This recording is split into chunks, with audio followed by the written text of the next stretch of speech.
Welcome back. All right, in this section, we're going to learn how people learn. And it's a little different than the basic styles on how people learn through adult learning theory. This kind of follows Richard Meyer's multimedia learning. And basically, it's just that we're looking at how do people get the information into their working memory and make it long term. So one of the things we're going to talk about, I'm going to point out, is learning styles. So one of the big things about learning styles is that we hear about like, oh, I'm a visual learner, I'm an audible learner. This is how I learn. So a lot of the evidence that we've seen that's coming out is that learning styles does not really mean whether you're successful or not. It may help you. You might be more have a preference to the way you want to learn and be easier. But an example of it is that I'm dyslexic. I don't like to read and write very well, but I've did my PCP and I did my ACP, which is my primary care paramedics and my advanced care paramedics through correspondence. And back in the day when I did it, it basically was the true correspondence. You got a big bunch of material, you had to flip through it and read it. And tell you right now, that was not my preference in learning styles. But and then we go to school for basically a week at a time out of a month, and we'd had to have all that material learned before we went to school that week. So I had already learned it. So really, my key learning style was seeing stuff and being taught it face to face, but I still was able to find a way around to do this education. And basically, it was because I was motivated, right? I want the job. Plus, there's this intrinsic motivation to be successful also, because I was really interested in that kind of education and doing that kind of job. So let's throw those silly ideas out the window for now, and maybe we'll throw it out forever. And as we go through this, we'll just point out how maybe people actually really learn. So, the learning process, the brain has two ways to collect information. And as we do this, there's two channels. Basically, you either see it or hear it. And yes, don't be wrong, you can actually touch things to learn how things feel and whether, there's a tactile response when you're doing stuff. If you're doing a mechanic, there are certain ways you can feel how the wrench turns or how the bolt functions, and you learn from that on whether how much pressure you're going to need to turn the bolt. But when we're getting there and when we're teaching people education, they generally initially learn it from either a visual standpoint or a hearing standpoint or both at the same time. So when we're looking at this thing, we have a type of process. We have two channels. We have the visual channel, which means that you see things, which is your visual. Like we said, there's visual learners, but also when you read and write, it's a visual task, right? Next, you have the channel is the ear, so you're able to hear things.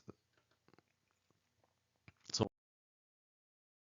we're going to take a look at it this way, is that as we get this information in the brain,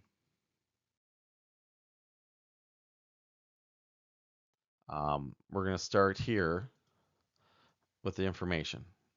Or the sensory, like me, I'm talking to you right now, and you can hear it's going to come into channel one, it's going to come into channel two, comes into your working memory here, moves around, you process the information. And now the next step is how much of this do I need, and can I make it sticky? Can I put in my long-term memory to recall? So building that automaticity, chunking information, where I make it like a muscle memory kind of motion, right? So that's what we're talking about. Can I make the material I'm learning sticky? How do we do that? Usually, what we do is we're going to start over here with past experiences. If we're an adult, part of adult learning theory says that as adults come into the classroom, they have past experiences they can use, which helps them learn quicker, allows them to problem shoot a little better. So, again, if you're teaching something and the people are familiar with maybe what's already been taught because they have some past experience with it, it makes it a lot easier to put it into long term memory and make it stick. Also, motivation makes a big difference to get the memory stick. So the idea behind it is that maybe it's quite new to them, but they're really excited because intrinsically they really want to learn it and they have that passion that's going to help them learn it and build kind of like shelving to put that information on. Or they have a motivation for the idea that they need to move up in their organization, but they need a certain level of education, or you're just going to make more money because there's a raise. Sometimes the motivation is the key part here. So when we're talking about this, really, channel one here, majority of the people, 64% of all people, are visual. They're highly visual. They see things quicker. You can present them with pictures and videos, and they'll learn it way faster.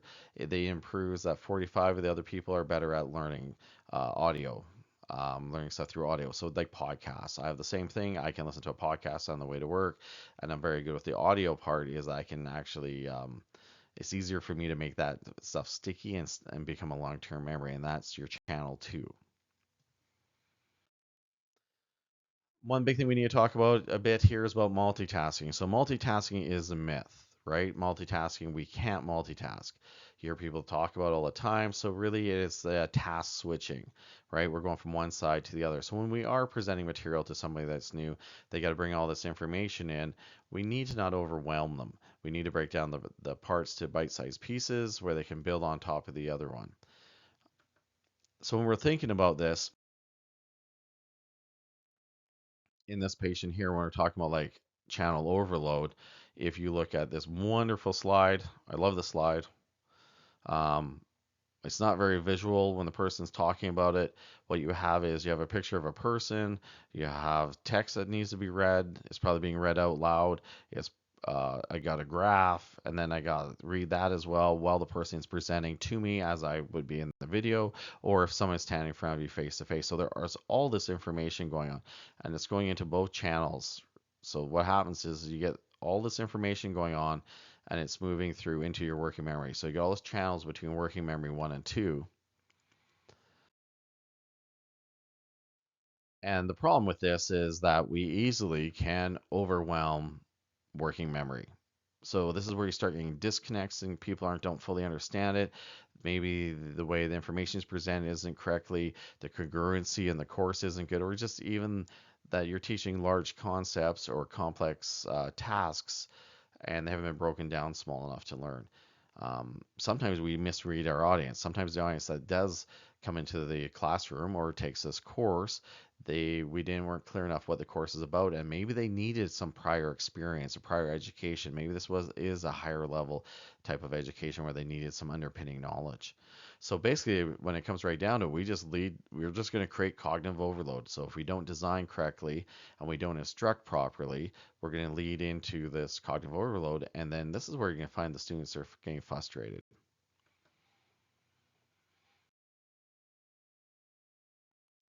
So the next one we're going to talk about is when you're coming in here with no past experience, same idea. You look at the information, you get it into the working memory, it's going around, and you have no past experience right here. None. Um, there's no way for you to actually uh, get it to stick to long-term memory. It becomes harder to make that information sticky. So what we need to do is one of the ways we can do it is that as an instructor or the course material, we need to be able to build shells for the students to be able to put that information on. So if you think of your brain and your memory, you got all this shelving in there, and that's why the past experience is good because you already got some shelves built. So it's easy if you get taught something new, or you can put it on already on a shelf that has similar experience and makes it easier for you to memorize it. So it comes back to the same idea. If we can build a shelf while they're in the classroom to put that information on, it'll be easier for them to remember it long term. The thing is, how do you think we're going to do that? And what is a shelf? So first off, what we'll do is like number one here, what we do is we can make an indirect connection to something that might be not be so obvious as a shelf in their memory. So we can connect it to a different experience that can make a connection. Number two, we can create an experience in the classroom that actually will build a shelf and kind of fasten it to the wall in the memory to put that information off so they can remember it. Number three, also because we're talking about visual, let's show them a video that shows them how to memorize this, shows how to put the content or the concept that we're teaching um, and how to do it properly. And then it's a visual kind of thing that shows us not just a person talking, but it actually demonstrates something that will actually help build a shelf to keep information on. Also, a big one is that you can have a student talk about a really experience they had, so that way the other learners learn from that person's experience. So we can do experience sharing as well in class. In EMS, as a paramedic, it's huge. When we're teaching other paramedics, we want them to talk about their experience on a call. And when we talk about that experience, it actually transfers the learning to over the other people